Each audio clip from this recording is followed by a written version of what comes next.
হোলির এই দুদিনে কি আপনার ত্বকের পুরো 12টা বেজে গেছে? বারবার সাবান এবং ক্লিনজার ব্যবহার করবার পরেও বেশ কিছু জায়গা থেকে ছোপ ছোপ রঙের দাগ যাচ্ছে না? আপনার মুখের ত্বকটা কি বেশ রুক্ষ হয়ে গিয়েছে, অথবা চুলকোচ্ছে বা জ্বালা করছে? শরীরের কোথাও রঙের প্রভাবে লাল লাল দানা বেরিয়েছে, যেগুলো আপনাকে প্রচন্ড অস্বস্তিতে ফেলছে? তাহলে এই ভিডিওটা আপনারই জন্য। নমস্কার, আমি ডক্টর শুভম মাইতি।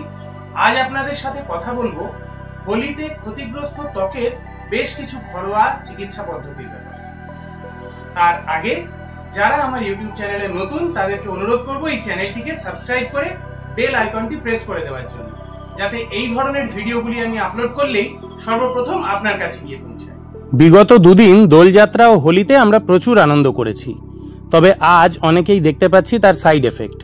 কারোর ত্বকে এখনো ছোপ ছোপ রং লেগে, কারোর বা অ্যালার্জির সমস্যা দেখা দিয়েছে, আবার কারো স্কিন একেবারেই ড্রাই হয়ে গেছে।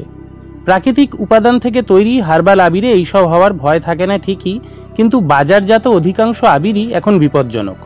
বিশেষত সোনালি, রূপালি বা তামাটে ইত্যাদি ধাতব রঙগুলিতে lead oxide, copper sulphate, aluminium bromide বা মার্কারি সালফাইটের মতো বিষাক্ত উপাদানও বর্তমান।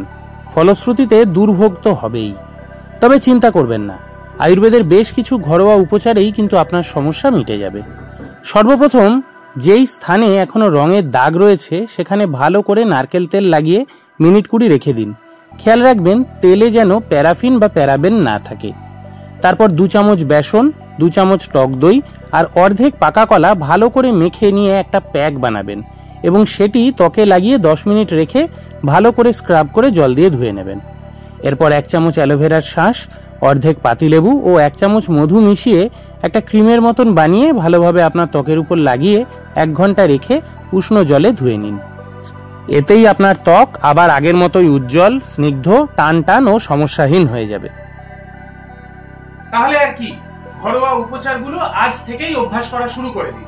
যদি এতে সমস্যা মিটে যায় তো খুব ভালো, না হলে আমার সাথে সরাসরি এই নাম্বারে যোগাযোগ করুন।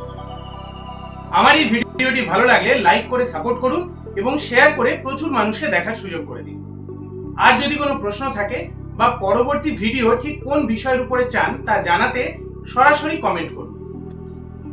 সবাই ভালো থাকুন, সুস্থ থাকুন, ধন্যবাদ।